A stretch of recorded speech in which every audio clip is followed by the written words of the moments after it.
Hi, I'm Pete Gallivan. This week on News to Celebrate, we're sharing stories that remind us of all the good things around Western New York, like a local man stepping up to save his coworker's life during a frightening moment at work.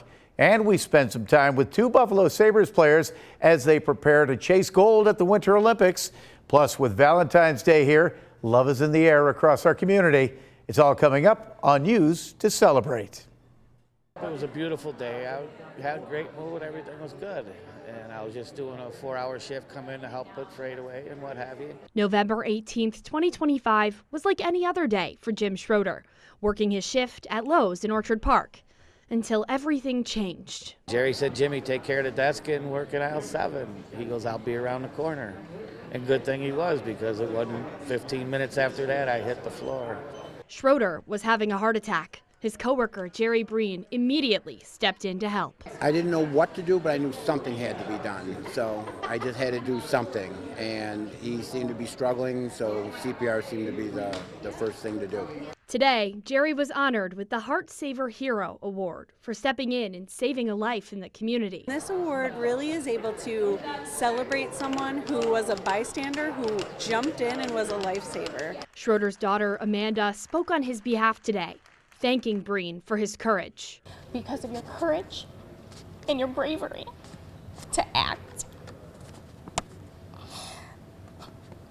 My dad gets to walk my sister down the aisle later this year. He gets to hear, I love you, Papa, from my daughter, Grayson. A split-second decision turned a coworker into a hero. You never know when something could happen. Nobody said that was going to happen when we came into work that day. You just have to be ready for everything. On your side, Natalie Foss, Channel 2 News.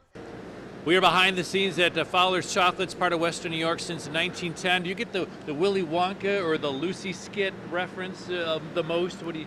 Yeah, we get the Lucy one a little bit more often than the Willy Wonka, but they're both part of my life. I can't seem to avoid it. It's all right.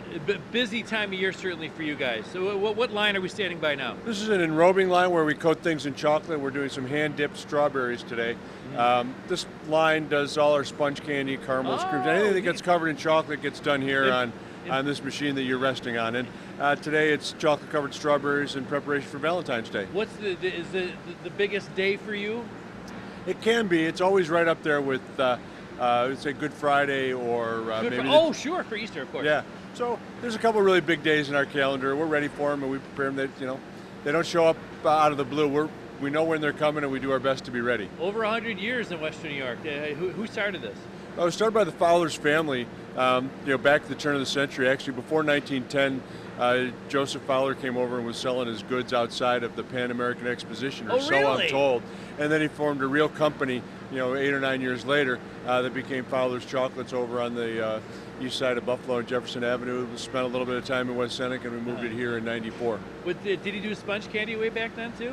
Or when did that come around? I never asked him. But I think it's been around for as long as I've known it, and we've concluded that lack of any evidence to the contrary is the oldest candy company in Buffalo. We're the original and authentic makers of sponge candy. And again, it's certainly Valentine's Day tradition too. Yeah, we're doing strawberries today. We got a whole bunch of Valentine's specific product out in the stores, but sponge candy is what sells best every single day of the year, whether it's a holiday or a regular day in July. There you go, fantastic. Okay, so we refrigerate the strawberries or leave them on the counter? Well, the first thing to do is to eat them all before they get too old. But if you need to store them a little bit, I would say the refrigerator's a pretty good deal. Close the lid, keep them tight. They won't last forever in the fridge, but they will last a day or two. And there you go. Enjoy them. Eat them up. There you go. So again, this is one of 5 locations. This is the Black Rock location, the manufacturing facility. They sell out of here and 4 other locations in Western New York. On your side in Buffalo, I'm Kevin O'Neill, Channel 2 News. Preparations start months in advance to make sure your gifts are ready for Valentine's Day. Inside Marine's wholesale flower market. It's definitely special for us creating something for the individual receiving them. Love is already in full bloom. Florists are working from the heart, putting together arrangements on one of the busiest weeks of the year. It brings us joy and love to see us filling all these orders, making someone happy, and then being on the starting side of a great day. With many orders to fill, love keeps growing. Fancy custom roses, the blue roses, the glittered, the heart-spattered roses. People always love those. And love can also be sweet. That's a good choice. The day before Valentine's Day is generally the biggest single day of the year. Watson's Chocolates is just as busy. Almost everything here is done by hand, so it's a lot of labor to get everything ready in time for Valentine's Day. With orders and pickups, hearts are in the right place. Personalized hearts with the names, and then sponge candy is also always the big seller. Truffles are really big this time of year. Just, anything heart-themed and red. Sure, gifts for Valentine's Day are sweet, but the smiles they bring might be even sweeter. That's the best part. We're selling chocolate, right? It's such an easy thing to keep doing every day. It's uplifting. We must have made everybody's day. It's fabulous. On your side, Courtney Courtright, Channel 2 News. Today in Western New York is continuing its Black History Month celebrations. The Buffalo Academy of the Sacred Heart held its annual Student Lead program today, honoring the contributions of Black Americans to culture, history, and our society. The program featured music, panel discussions, and motivational speakers. Excellence says, I prepare for just in case. And that's where we got to be. We have to be a people who prepare for just in case. We don't know when change is coming, but I'm prepared when change comes. School leaders say the program allows students to gain professional skills while bringing the school community together to engage in thoughtful conversation.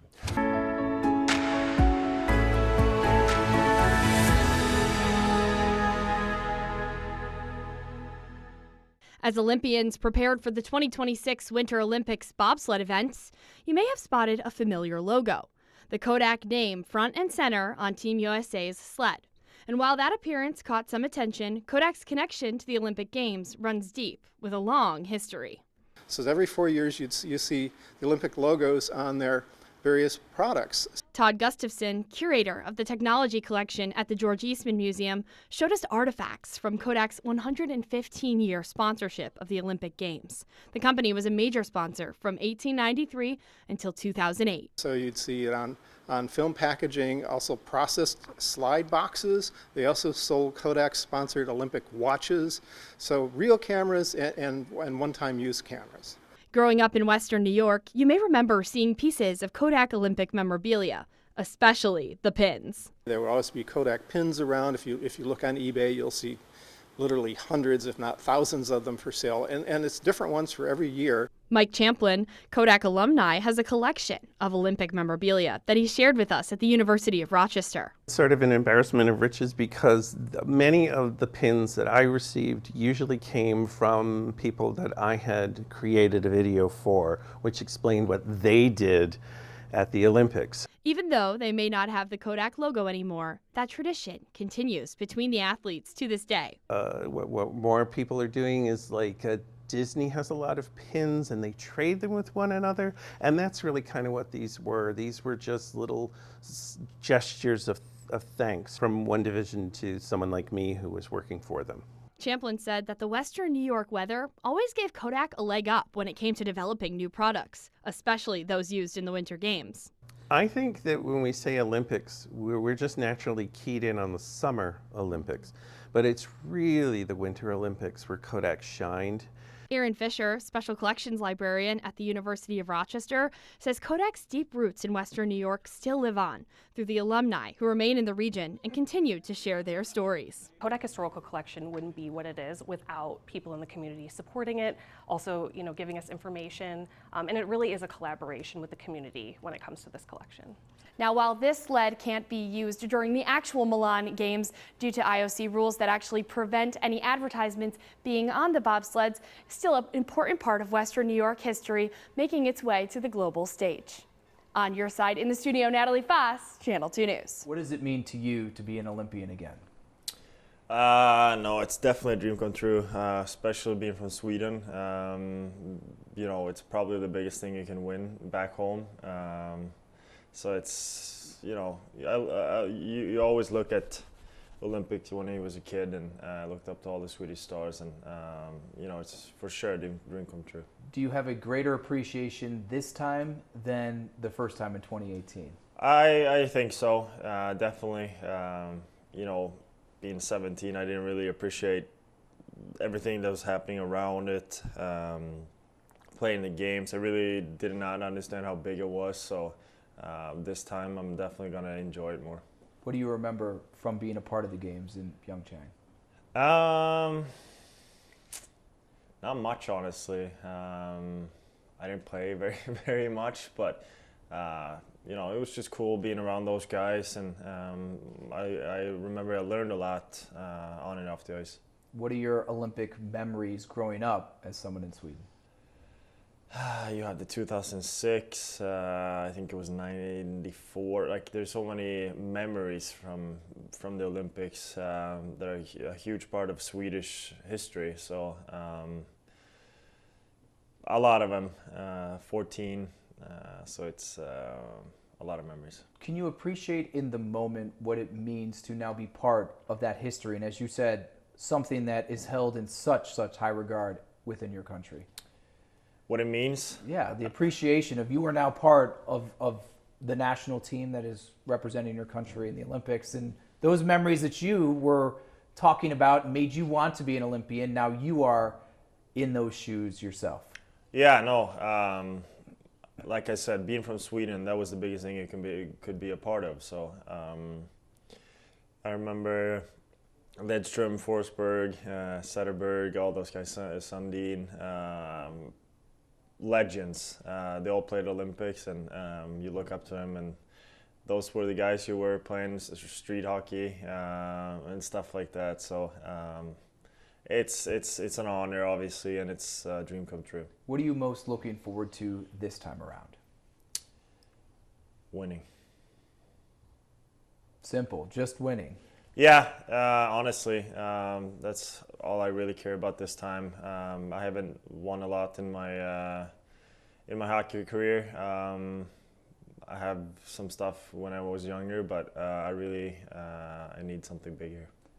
Is it interesting to look at being an Olympian as almost like a business trip? This is what, if winning is all that matters, it's strictly hockey and a business trip. Is that an interesting way to view such a global great honor and event? Obviously, you gotta enjoy being in the Olympic Village, seeing all the athletes and stuff. But when it comes to business, you gotta give it all. We're there to play hockey. We're there to try to win gold, and we kind of learned that at Four Nation. We didn't really handle it well. We didn't see it as a business trip. So this time, it's different. What have the conversations been like with your countrymen leading into these games?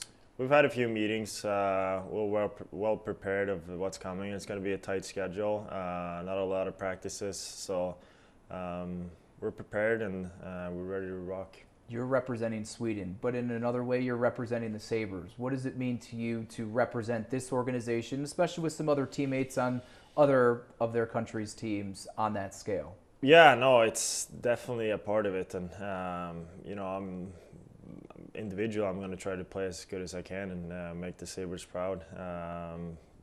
That's definitely a part of it. Tage, what does it mean to you to be an Olympian?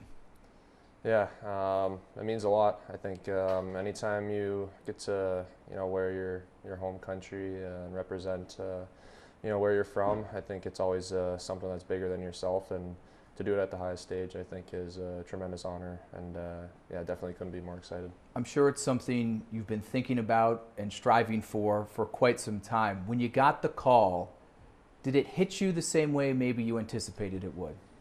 Yeah, I mean, it didn't feel real.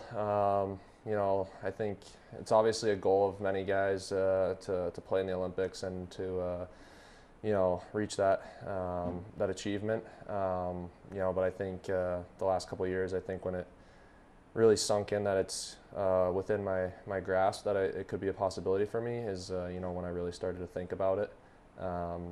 Before that, it's just kind of a dream, right? That you're just maybe hopeful that one day it'll happen. And I think when you get that close to it, it's you think about it quite a bit, and then obviously when you get the phone call, it's a lot of emotions just hitting you at once. So really cool experience, and really happy about it. And obviously I think it's something that's not only special for me but my family as well. Obviously they've been around for the whole journey, driving me to practices and games when I was younger. So all the sacrifices that they've made. I think it's going to be pretty special for them to be able to be a part of it.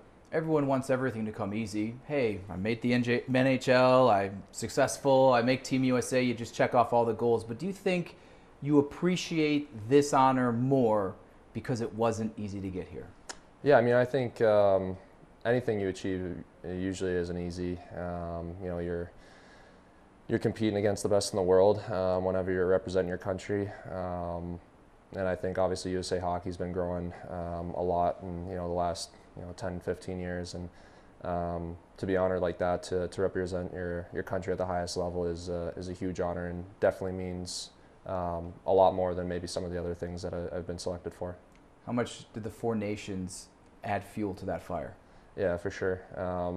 You know, a big tournament that I really wanted to be a part of. You know, got the opportunity to go there for the championship game as an extra in case they needed me, and just being there in that atmosphere, watching the intensity of the game, and you know how cool it was, just made me itch. You know, you just wanted to be out there and competing and you know, representing your country and playing for the guys next to you and playing for your country, and definitely fueled me. You know, I think obviously the Olympics is the pinnacle, and you know, I knew it was going to be a tough task, but definitely I think, you know, blessing in disguise not making that team probably helped me, you know, moving forward, try and make the Olympic team. Then the World Championships, the golden goal. How did that experience catapult you to not only making the roster, but really get a taste of what could be coming here in the couple weeks? Yeah, it was a great experience. Awesome group of guys. Obviously won gold and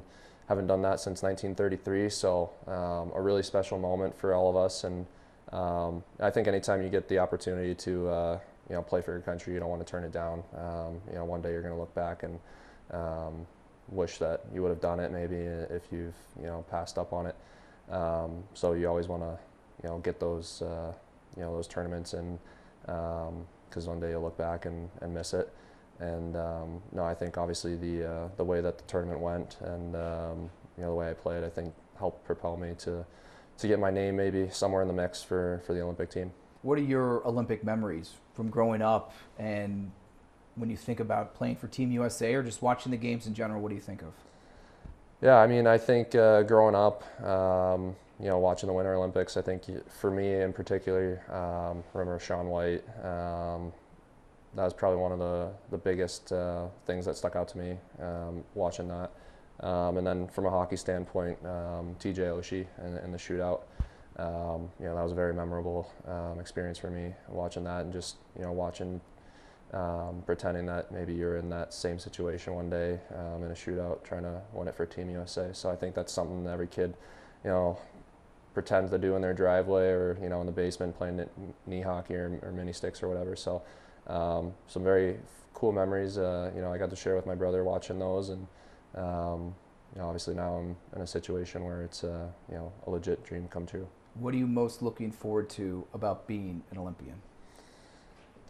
Yeah, I mean, I think just competing for a gold medal.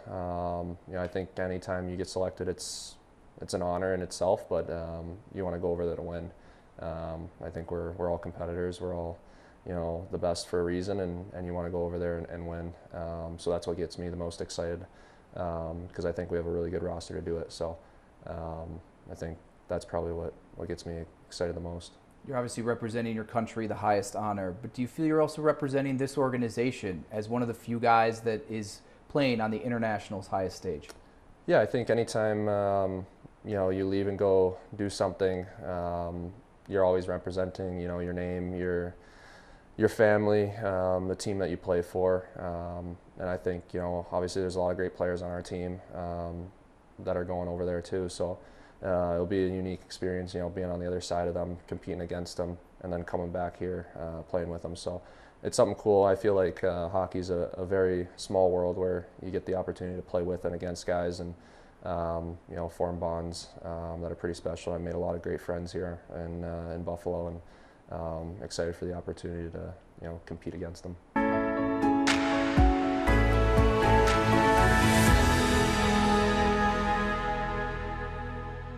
Fidelis Care is awarding a $20,000 grant to the Rural Outreach Center in Southern Erie County.